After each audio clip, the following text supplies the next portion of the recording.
Hi everybody, today we're going to be reading chapter 3 in The Giver.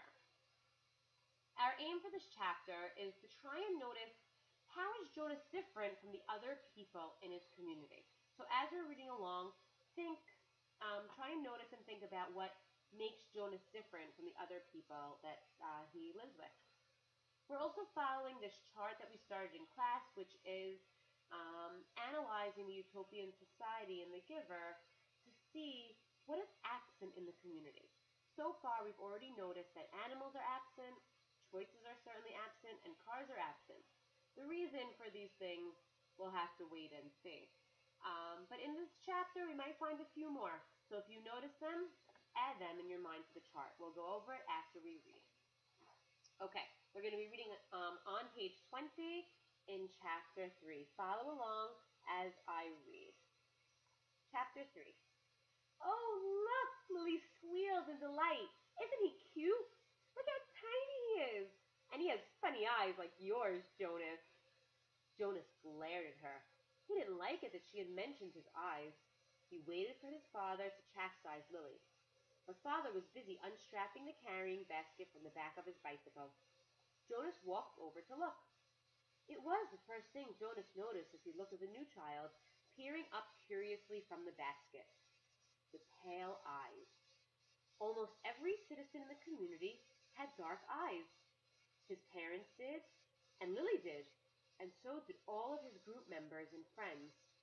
But there were a few exceptions. Jonas himself and a female 5 who he had noticed had a different, lighter eyes. No one mentioned such things.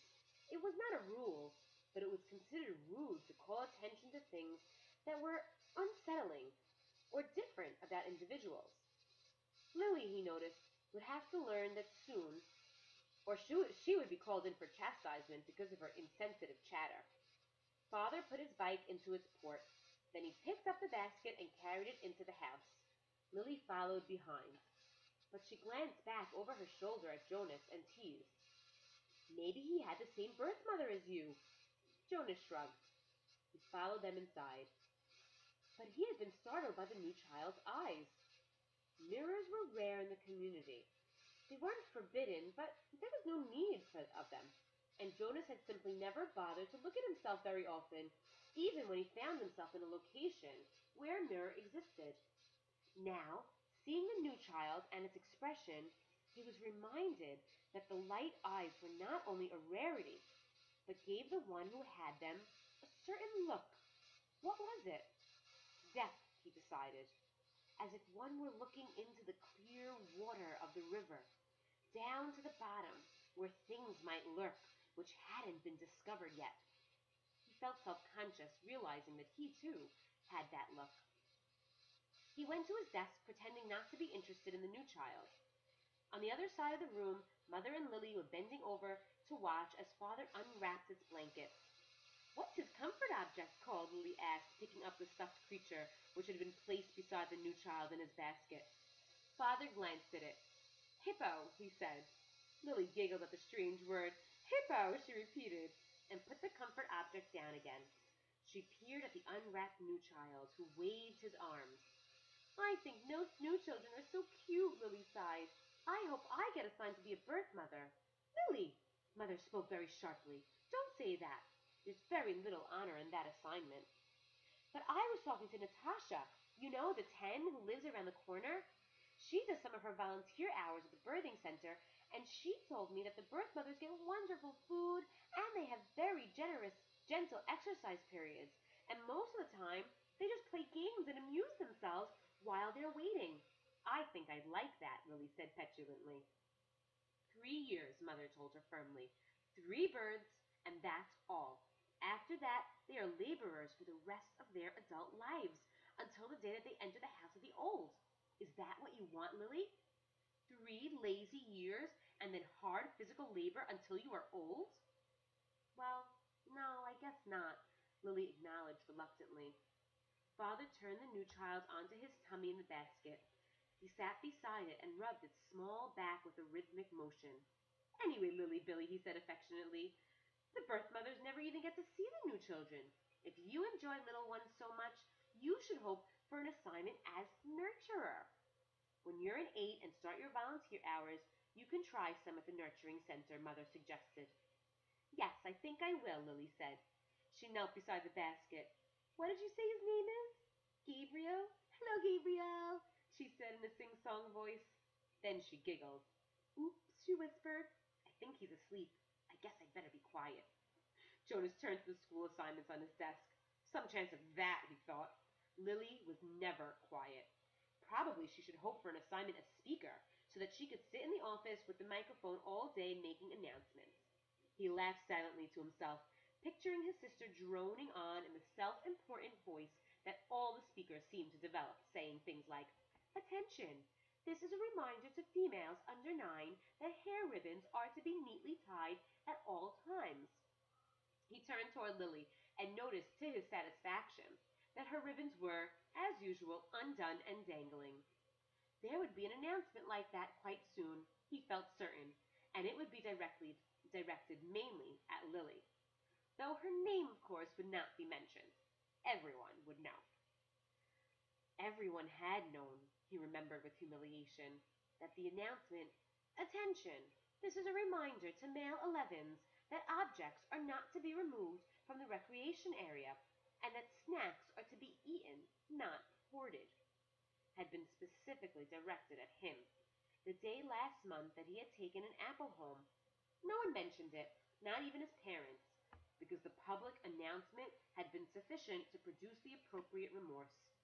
He had, of course, disposed of the apple and made his apology to the recreation director the next morning before school. Jonas thought again about that incident. He was still bewildered by it. Not by the announcement or the necessary apology, those were standard procedures, and he had deserved them, but by the incident itself.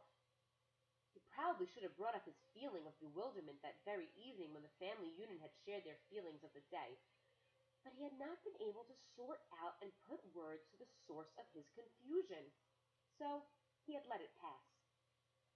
It had happened during the recreation period, when he had been playing with Asher. Jonas had casually picked up an apple from the basket where the snacks were kept and thrown it to his friend. Asher had thrown it back, and they began a simple game of catch. There had been nothing special about it. It was an activity that he had performed countless times. Throw, catch, throw, catch. It was effortless for Jonas, and even boring. Though Asher enjoyed it, and playing catch was a required activity for Asher because it would improve his hand-eye coordination, which was not up to his standards. But suddenly, Jonas had noticed, following the path of the apple through the air with his eyes, that the piece of fruit had, well, this was the part that he couldn't adequately understand. The apple had changed, just for an instant. It had changed in mid-air, he remembered. Then it was in his hands, and he looked at it carefully, but it was the same apple, unchanged. The same size and shape, a perfect sphere, the same nondescript shade, about the same shade as his own tunic. There was absolutely nothing remarkable about that apple. He had tossed it back and forth between his hands a few times, then thrown it again to Asher. And again, in the air, for an instant only, it had changed. It had happened 4 times. Jonas had blinked, looked around, then tested his eyesight, squinting at the small print on the identification badge attached to his tunic. He read his name quite clearly. He could also clearly see Asher at the other end of the throwing area, and he had had no problem catching the apple. Jonas had been completely mystified. Ash, he called, does anything seem strange to you about the apple? Yes, Asher called back, laughing. It jumps out of my hand and onto the ground. Asher had just dropped it once again. So Jonas laughed too, and with his laughter tried to ignore his uneasy conviction that something had happened. But he had taken the apple home, against the recreation area rules.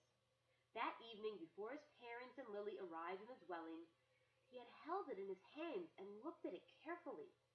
It was slightly bruised now, because Asher had dropped it several times, but there was nothing at all unusual about the apple. He had held a magnifying glass to it. He had tossed it several times across the room, watching, then rolled it around and around on his desktop. waiting for the thing to happen again. But it hadn't. The only thing that happened was the announcement later that evening over the speaker, the announcement that had singled him out without using his name, that had caused both of his parents to glance meaningfully at his desk, where the apple still lay. Now, sitting at his desk, staring at his schoolwork, as his family hovered over the new child in its basket, he shook his head, trying to forget the odd incident. He forced himself to arrange his papers and try to study a little before the evening meal. The new child, Gabriel, stirred and whimpered, and father spoke softly to Lily, explaining the feeding procedure as he opened the container that held the formula and equipment. The evening proceeded as all evenings did in the family unit, in the dwelling, in the community. Quiet, reflective, a time for renewal and preparation for the day to come. It was different only in the addition to it of the new child, with his pale, solemn, knowing eyes. Okay, so now let's look at this chart and see, is there anything that we can add to this chart, things that are absent in the community. Again, we notice animals are not in the community, choices are not in the community, and cars are not in the community. Even his father rides a bicycle. But maybe you also noticed that mirrors are absent in the community. They're not forbidden, but people just don't have them.